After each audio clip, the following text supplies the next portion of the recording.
Muy buenas. A ver, paremos un momento a pensar en algo, en esas reglas invisibles que seguimos todos los días. ¿De dónde salen? ¿Quién las crea? Y sobre todo, ¿qué es lo que frena a quienes tienen el poder para que no hagan lo que les dé la gana? Pues hoy vamos a meternos de lleno en esa relación que es súper tensa y fascinante entre el derecho, la sociedad y el poder político. Y aquí va la pregunta del millón, la que va a guiar todo nuestro recorrido de hoy. ¿Qué es lo que de verdad impide que el poder se convierta en algo absoluto? ¿Existe un freno real para quienes nos gobiernan? Vamos a intentar descubrirlo juntos. Bueno, para empezar vamos a poner en la pista a los dos primeros grandes protagonistas, el derecho y la sociedad. Y su relación, la verdad, no es nada simple. Hay que imaginársela como un baile, un tango constante, una calle de doble sentido en la que la influencia va y viene sin parar. ¿Y cómo funciona este baile exactamente? Pues por un lado podríamos decir que el derecho marca el ritmo, pone las reglas del juego, organiza cómo convivimos y nos da un marco para solucionar los conflictos. Pero claro, es la sociedad la que se mueve, la que improvisa los pasos, la cultura evoluciona, la tecnología avanza a un ritmo de locos y todo eso obliga al derecho a cambiar, a actualizarse para no quedarse totalmente desfasado. Es una influencia mutua constante.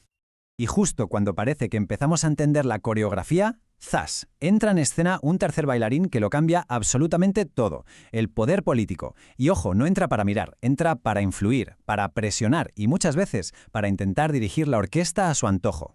Con el poder metido ya en la ecuación, la pregunta es inevitable. ¿Qué relación tiene con el derecho? ¿Es el derecho una simple herramienta que usa el poder o es en realidad su mayor obstáculo? La respuesta, como se pueden imaginar, tiene bastante miga. Y aquí es donde nos topamos con un debate filosófico de los grandes, de esos que son como las dos caras de una misma moneda. Hay dos maneras principales de ver esto, dos visiones que chocan frontalmente sobre cómo se relacionan la ley y el poder. El conflicto se puede resumir así. Por un lado, está la idea de que el derecho y el poder son, en el fondo, la misma cosa. La ley es simplemente la voluntad de quien manda, pero puesta por escrito. Y por el otro lado tenemos la visión totalmente contraria, que el derecho existe precisamente para actuar como un escudo, para limitar y controlar al poder. La primera idea es bastante directa, casi brutal. El derecho es, sin más, un instrumento del poder. Pensadores como Kelsen llegaron a argumentar que, al final del día, la ley no es más que la voluntad de quien tiene la fuerza para imponerla, pero formalizada. Es una visión donde, básicamente, la fuerza crea el derecho.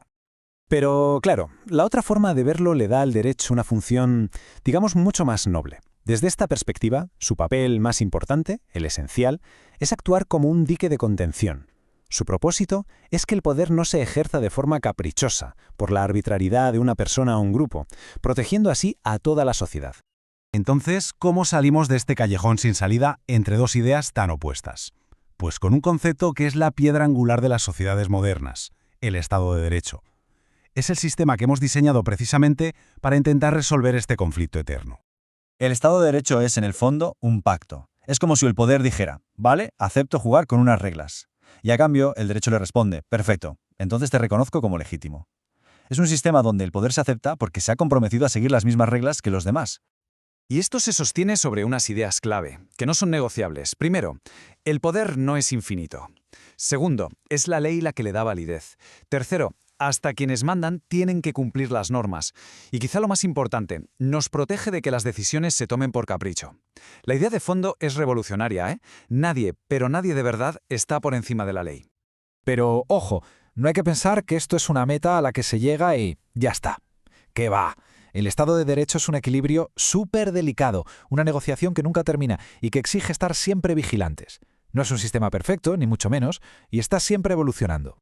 Y por si no tuviéramos ya suficientes elementos en la ecuación, aparece otro gigante que también quiere mover ficha en este tablero, la economía.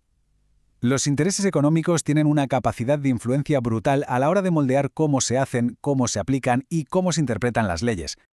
Es que, si lo pensamos, sus objetivos a veces chocan. El derecho va de justicia, de que podamos convivir en paz.